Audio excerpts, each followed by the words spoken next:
সবাইকে আমন্ত্রণ জানাচ্ছি এবি নিউজ প্রাইম সংবাদে। আপনাদের সঙ্গে আছি আমি তাবাস্সুম মানিকা। শুরুতেই জানিয়ে দিব সংবাদ শিরোনাম।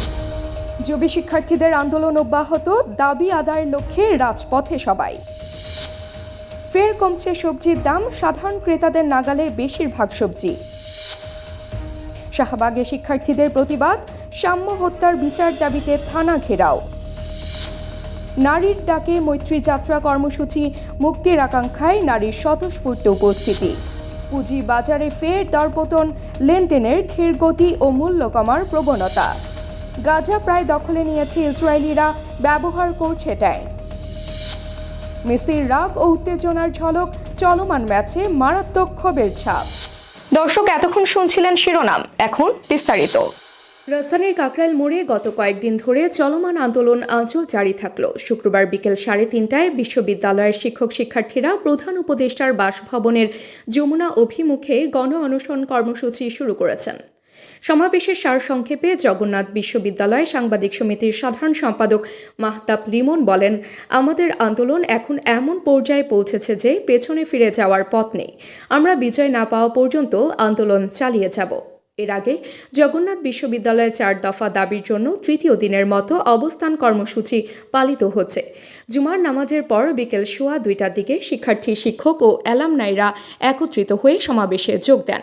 এই সমাবেশ থেকে তারা ঘোষণা দেন, কাকরাইল মোড়ের পরিবর্তে এবার তারা প্রধান উপদেষ্টা ভবনের সামনে অবস্থান নিয়েছেন। ফলে যানবাহনের চলাচলে কোনো ব্যাঘাত ঘটেনি, রাস্তা স্বাভাবিকভাবে চলমান রয়েছে। শিক্ষার্থীদের 4 দফা দাবি হল: 1. আবাসন ব্যবস্থা নিশ্চিত না হওয়া পর্যন্ত আবাসন বৃত্তি কার্যকর করতে হবে। 2. প্রস্তাবিত পূর্ণাঙ্গ বাজেট কাটছাঁট না করে দ্রুত অনুমোদন দিতে হবে। 3. দ্বিতীয় ক্যাম্পাসের প্রকল্প দ্রুত বাস্তবায়ন করতে হবে। 4. শিক্ষার্থীদের উপর পুলিশি আক্রমণের বিচার করতে হবে।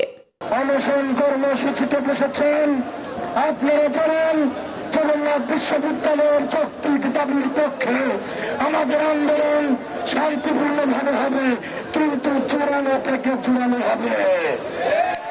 আমরা কোনোভাবেই আমাদের যৌক্তিক দাবির পক্ষ থেকে সুস্পষ্ট নির্দেশনা ছাড়া দাবি আদায় থেকে সরে যাব না।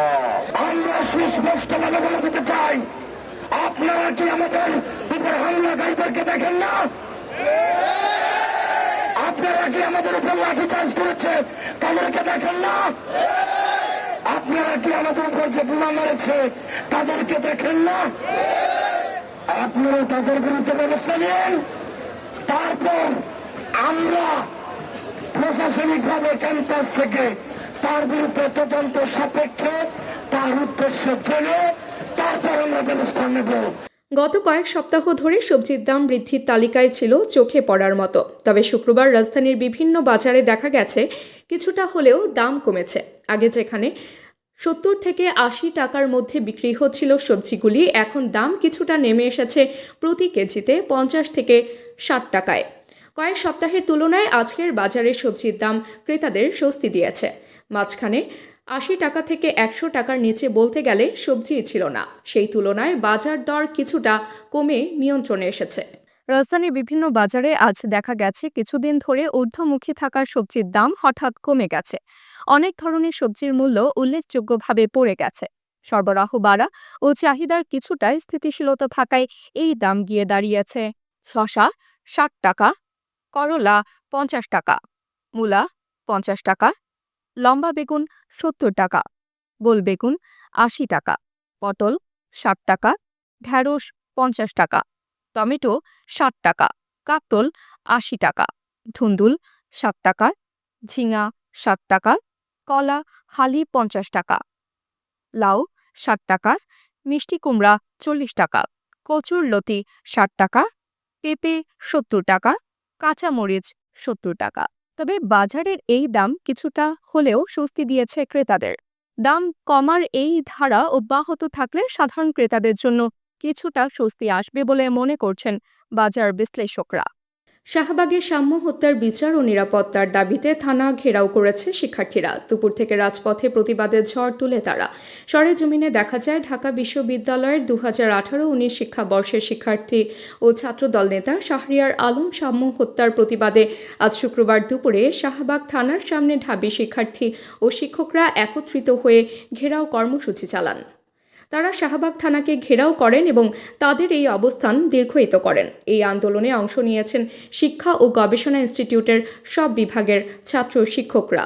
শিক্ষার্থীরা অভিযোগ করেন ঢাকা বিশ্ববিদ্যালয় ক্যাম্পাস ও সোহরাওয়ার্দী উদ্যানে শিক্ষার্থীদের নিরাপত্তা দিতে ব্যর্থ হয়েছে শাহবাগ থানা পুলিশ।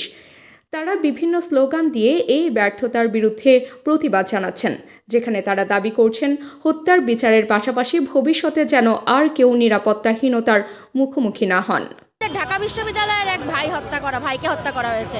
আমরা ঢাকা বিশ্ববিদ্যালয়ের শিক্ষার্থীরা চাচ্ছি শুধু হত্যার বিচার। আমরা এখানে একত্রিত হয়েছি তাদের কাছে জবাব পাওয়ার জন্য, এবং একটা হচ্ছে 48 ঘন্টার একটা আলটিমেটাম যে এটার মধ্যে মূল আসামিকে ধরতে হবে এবং একটা দৃষ্টান্তমূলক শাস্তি নিশ্চিত করতে হবে, অথবা আমরা এটা থেকে কঠোর আন্দোলনে আমরা মুভ করব।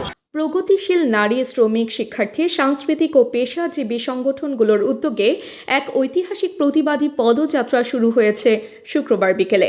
মানিক মিয়া অ্যাভিনিউয়ে অনুষ্ঠিত এই নারীর ডাকে মৈত্রী যাত্রা কর্মসূচির সূচনা হয়েছে জাতীয় সঙ্গীতের মাধ্যমে। সকাল 3টা থেকে নারী ও পুরুষের সমন্বয়ে এই কর্মসূচির আনুষ্ঠানিক উদ্বোধন হয়, যেখানে শত শত নারী পুরুষ উপস্থিত হন। ছোট একটি স্টেজ তৈরি করে সেখানে জাতীয় সঙ্গীত পরিবেশিত হয়। কর্মসূচির মূল স্লোগান হল আমরা মিলিত হব সম্মিলিত মুক্তির দাবিতে। প্রদর্শনীতে দেখা যায় নারীরা বিভিন্ন রঙিন পোশাক ও ফেস্টুন হাতে অনুষ্ঠানে অংশ নিচ্ছেন, মনোযোগ দিয়ে শুনছেন নেতৃবৃন্দের বক্তৃতা ও বক্তব্য। এর আগে সংবাদ সম্মেলনে জানানো হয়, জুলাই গণ অভ্যুত্থানে নারীদের সক্রিয় উপস্থিতি ও অংশগ্রহণ ছিল চোখে পড়ার মতো, কিন্তু তারপরেও রাষ্ট্র ও সমাজের নীতি নির্ধারকরা নারীর সেই ভূমিকার স্বীকৃতি দিতে ব্যর্থ হয়েছে। নারীরা শুধু রাজনৈতিক আন্দোলনে নয়, শ্রম, শিক্ষাঙ্গন, সংস্কৃতি ও প্রতিদিনের সংগ্রামে অবিরাম লড়াই করে চলেছেন। এই আন্দোলন নতুন আলোর পথ দেখানোর পাশাপাশি সমাজের সব স্তরের নারীর স্বতঃস্ফূর্ত অংশগ্রহণের বার্তা পৌঁছে দেবে। দেশের শেয়ার বাজারে আবারও দেখা গেল টানা দর পতনের চিত্র। গত কয়েক কার্যদিবসের ধারাবাহিক পতনের ধারাকে অব্যাহত রেখে মঙ্গলবার ঢাকা স্টক এক্সচেঞ্জে অধিকাংশ শেয়ারের দাম কমেছে। এর ফলে মূল সূচকগুলো নিম্নমুখী হয়ে পড়েছে এবং লেনদেনের পরিমাণও মারাত্মকভাবে কমে গেছে। অধিকাংশ প্রতিষ্ঠানের শেয়ার ও ইউনিটের মূল্য ধারাবাহিকভাবে পতিত হচ্ছে, যা বিনিয়োগকারীদের মধ্যে উদ্বেগ বাড়িয়েছে। বিস্তারিত দেখুন প্রতিবেদনে। দেশের পুঁজিবাজারে চলছে টানা দরপতন। রাজনৈতিক অস্থিরতা ও অর্থনীতির মন্থর চাকার প্রভাব পড়েছে শেয়ার বাজারে। ঢাকা স্টক এক্সচেঞ্জ ও চট্টগ্রাম স্টক এক্সচেঞ্জে বিদায়ী সপ্তাহের সূচকের পতনের মধ্য দিয়ে লেনদেন শেষ হয়েছে। এ সময় ডিএসইতে টাকার পরিমাণে লেনদেন বাড়লেও সিএসইতে কমেছে। উভয় পুঁজিবাজারে বিদায়ী সপ্তাহে বাজার মূলধন কমেছে 8,654 কোটি 64 লাখ টাকা। বিদায়ী সপ্তাহের শেষ কার্যদিবসে ডিএসই এর বাজার মূলধন দাঁড়িয়েছে 6,52,444 কোটি 55 লাখ টাকা। এর আগের সপ্তাহের শেষ কার্যদিবসে ডিএসইর বাজার মূলধন ছিল 6,56,569 কোটি 36 লাখ টাকা। সপ্তাহের ব্যবধানে ডিএসইর প্রধান সূচক ডিএসই এক্সে 15.64 পয়েন্ট বা 0.32% কমে দাঁড়িয়েছে 4,902 পয়েন্টে। বিদায়ী সপ্তাহে ঢাকা স্টক এক্সচেঞ্জে লেনদেন হয়েছে 2,415 কোটি 63 লাখ টাকা। এর আগের সপ্তাহে লেনদেন হয়েছিল 1,410 কোটি 15 লাখ টাকা। শেয়ার লেনদেন হয়নি 23টি কোম্পানির। বিদায়ী সপ্তাহে চট্টগ্রাম স্টক এক্সচেঞ্জে লেনদেন হয়েছে 52 কোটি 41 লাখ টাকা।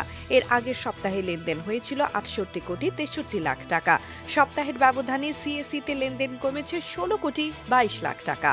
পুঁজিবাজারে এই টানা দরপতন দেশের অর্থনীতির জন্য একটি বড় চ্যালেঞ্জ হিসেবে দেখা দিয়েছে। রাজনৈতিক অস্থিরতা ও অর্থনীতির মন্থর চাকা থেকে উত্তরণের জন্য প্রয়োজন কার্যকর পদক্ষেপ।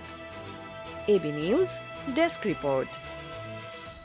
ফিলিস্তিনের অবরুদ্ধ গাজা উপত্যকার উত্তরাঞ্চলে শুক্রবার ভোর থেকেই ব্যাপক আকারে হামলা চালিয়েছে দখলদার ইসরায়েলি সেনারা। সকাল থেকে আকাশ থেকে বোমা বর্ষণ ও মর্টার শেল ছোড়ার পাশাপাশি স্থলপথে বেইত লাহিয়া শহরে ট্যাঙ্ক ও সেনা প্রবেশের খবর পাওয়া গেছে। এই হামলার ধাক্কায় স্থানীয়রা বলছেন মার্চের পর এটি উত্তর গাজার সবচেয়ে বড় আক্রমণ। প্রত্যক্ষদর্শীরা জানিয়েছেন ইসরায়েল প্রথমে ধোঁয়ার বোমা দিয়ে আঘাত হানে, তারপর কাছাকাছি থেকে গোলা বর্ষণ শুরু করে। এরপর বেইত লাহিয়ার আল সালাতিন এলাকায় ট্যাঙ্ক ও সেনা সরাসরি অগ্রসর হয়। একটি স্কুল ঘিরে ফেলে তারা, যেখানে শত শত বেসামরিক মানুষ আশ্রয় নিয়েছেন। বৃহস্পতিবার 120 জনের বেশি মানুষ নিহত হয়েছেন, আর আজ নতুন করে আরও 50 জনের মৃত্যু হয়েছে। 2 মাসেরও বেশি সময় ধরে গাজায় অবরোধ চালাচ্ছে ইসরায়েল, যার ফলে সেখানে খাদ্য ও অন্যান্য জীবন উপকরণ প্রবেশে বাধা দেওয়া হয়েছে। ফলে গাজার সাধারণ মানুষ খেয়ে না খেয়ে নিদারুণ কষ্টে দিন কাটাচ্ছেন। প্রতিযোগিতার শিরোপা দৌড় থেকে একেবারে পিছিয়ে পড়া ও চলমান ম্যাচে কঠিন পরিস্থিতির মধ্য দিয়ে যাচ্ছে ইন্টার মায়ামি। এই পরিস্থিতিতে গত রাতে ম্যাজিকের মতো এক ঘটনা ঘটলে তা ফুটবল প্রেমীদের দৃষ্টি আকর্ষণ করে। আর্জেন্টাইন মহাতারকা লিওনেল মেসি মাঠে উন্মাদনা আর রাগের বাঁধ ভেঙে আঘাত হানলেন। রেফারির সঙ্গে উত্তপ্ত বাক্য বিনিময়, এমনকি রাগে প্রতিপক্ষের ফুটবলারের সঙ্গেও ঝগড়া পর্যন্ত। ম্যাচের শেষের দিকে উত্তেজনাকর মুহূর্তে যখন স্টেডিয়ামে যোগ করা সময় চলছিল, তখন সান হোজে আর্থকোয়েক্সের ডিফেন্সের সামনে ফাউল হয়েছিলেন মেসি, কিন্তু রেফারি অভিযোগ না নিলেন। এই ঘটনা নিয়ে মেসি ক্ষুব্ধ হয়ে রেফারির সঙ্গে সরাসরি কথা বলেন। পরিস্থিতি আরও উত্তপ্ত হয়। ম্যাচের শেষ বাঁশির পরও তিনি রেফারির সঙ্গে বিতণ্ডায় জড়ান, যার ফলে তাকে হলুদ কার্ড দেখানো হয়। খেলাটির পরের অংশে মাঠের বাইরে হাত মেলানোর সময়ও রাগের ছাপ ছিল মেসির মুখে। 2 দলের খেলোয়াড় ও অফিসিয়ালদের সঙ্গে করমর্দনের সময়ও তার মনোভাব ছিল অসন্তুষ্ট। এমনকি রেফারির মুখোমুখি হয়ে আঙুল উঁচিয়ে কথা বলার সময় রেফারি তাকে বলেন এক্ষুনি এখান থেকে বিদায় হন। এরপর মাঠে উপস্থিত সান জোসের কোচ ব্রুস অ্যারেনা দ্রুত মেসিকে সরিয়ে নেন। দর্শক, এতক্ষণ আমাদের সঙ্গে থাকার জন্য ধন্যবাদ। সর্বশেষ সংবাদ পেতে ভিজিট করুন আমাদের ওয়েবসাইট www.abnewsinternational.com এ। সেই সঙ্গে নিয়মিত ভিডিও নিউজ পেতে আমাদের ফেসবুক পেজ ও ইউটিউব চ্যানেলে চোখ রাখুন।